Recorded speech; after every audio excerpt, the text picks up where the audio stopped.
নমস্কার দর্শক বন্ধুরা, রেস স্পোর্টসের পর্দায় আপনাদের সকলকে স্বাগত জানাই। আরও একটা বিশেষ প্রতিবেদনের ভিডিও নিয়ে আমরা চলে এসেছি আপনাদের সঙ্গে। আপনারা সকলেই জানেন এই মুহূর্তে এফসি চ্যাম্পিয়ন্স লিগ 2 এর প্রতিনিধিত্ব করছে এফসি গোয়া এবং আগামীকাল ঘরের মাঠে এএফসি চ্যাম্পিয়ন্স লিগ 2 এর গ্রুপ পর্বের শেষ ম্যাচটা তারা খেলতে নামছে।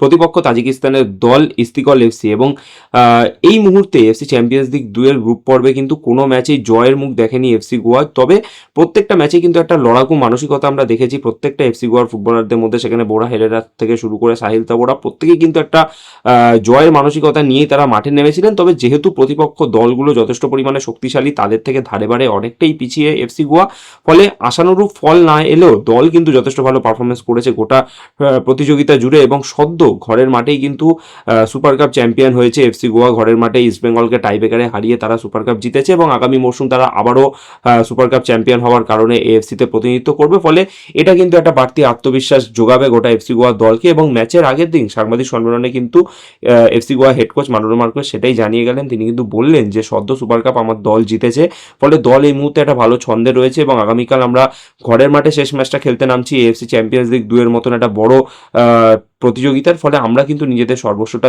দেওয়ার চেষ্টা করব এবং ফুটবলাররাও কিন্তু মুখিয়ে রয়েছেন যেন তারা ঘরের মাঠে ঘরের সমর্থকদের সামনে একটা ভালো ম্যাচ উপহার দিতে পারেন এবং সেই মতোই কিন্তু আমরা ম্যাচটা নিয়েও পরিকল্পনা করেছি।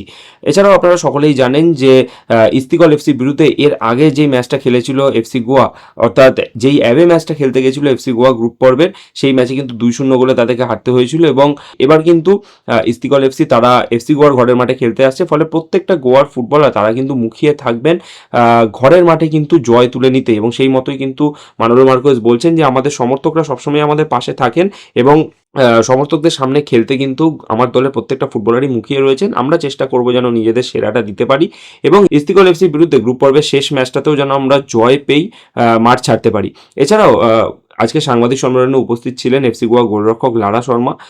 এই মুহূর্তে ভারতীয় ফুটবলের যে অবস্থা সেই নিয়ে কিন্তু কিছুটা হলেও চিন্তা প্রকাশ করেছেন তিনি কিন্তু বললেন যে ভারতীয় ফুটবলের বর্তমান পরিস্থিতি একেবারেই ভালো নয়। তবে আমরা এই মুহূর্তে কিন্তু একটা বড় মঞ্চে প্রতিনিধিত্ব করছি, এএফসির মতন মঞ্চ যেখানে বিশ্বের বড় বড় দলগুলো তারা প্রতিনিধিত্ব করছে, তাদের বিরুদ্ধে আমরা খেলছি। ফলে আমাদের কিন্তু মানসিকতা রয়েছে আগামীকালের ম্যাচটা ইস্তিকল এফসির বিরুদ্ধে একটা ভালো ফুটবল উপহার দেওয়ার এবং ম্যাচটা ঘরের মাঠে যেহেতু আমরা খেলছি আমাদের কিন্তু একটা বাড়তি তাগিদ থাকবে সেই ম্যাচটা জিতেই মাঠ ছাড়ার।